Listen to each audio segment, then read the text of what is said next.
Byrfau ac arddodiaid. Wrth ddathlu gwyl arbennig yng nghalendr y flwyddyn, fel dydd gwyl dewi, mi fyddwch chi'n gofyn gwahanol gwestiynau i'r plant i weld faint maen nhw'n ei wybod. Mi fyddwch chi'n defnyddio byrfau wrth ofyn eich cwestiynau. A rhaid cofio defnyddio'r gair bach neu'r arddodiad cywir yn dilyn y ferf. Yn yr uned hon, mi fyddwn ni'n edrych ar rai byrfau a'r arddodiad cywir sy'n ei dilyn.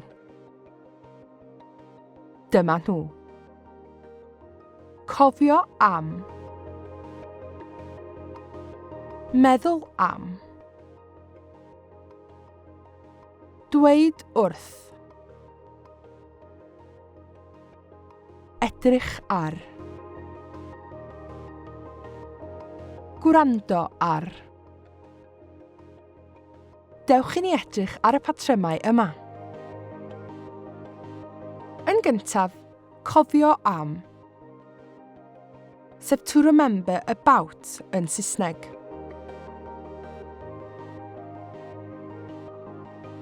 Pwy da ni'n cofio amdano heddiw? Da ni'n cofio am Dewi Sant.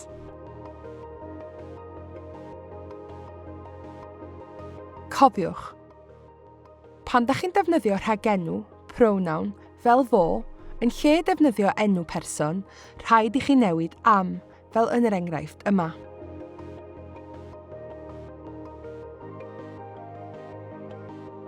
Da ni'n cofio amdano fo. Nesaf, da ni'n mynd i edrych ar meddwl am, sy'n golygu to think about yn Saesneg. Dyma enghraifft. Be wyt ti'n meddwl amdano? Dwi'n meddwl am fwyta cawl. Cofiwch fod treiglad meddal ar ôl am. I ddatblygu hyder a sgiliau llafar eich plant, mi fyddwch chi'n eu hannog nhw i ddweud pethau o flaen plant a phobl eraill. Ar ôl y ferf dweud, da ni'n defnyddio wrth. Ystyr dweud wrth rhywun ydy to tell someone.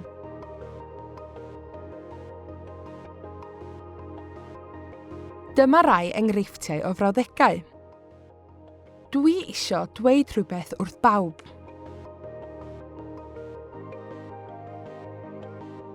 Dweda wrtha i be wyt ti'n wisgo heddiw.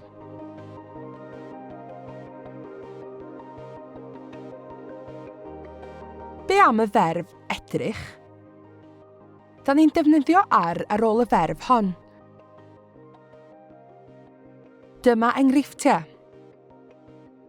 Dwi isio i chi edrych ar eich hun.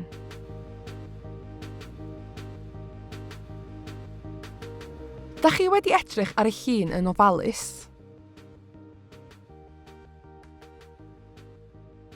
Dewch i ni gael edrych ar y map. Yn olaf, da ni'n mynd i edrych ar y ferf gwrando. Yn Saesneg, mi fyddwch chi'n dweud to listen to. Ond yn Gymraeg, y patrwm cywir ydy gwrando ar. Dewch i ni edrych ar yr enghreifftiau. Da chi isio gwrando ar stori heddiw?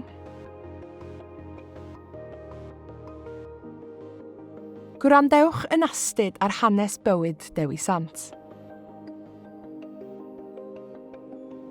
Naethoch chi wrando ar y stori?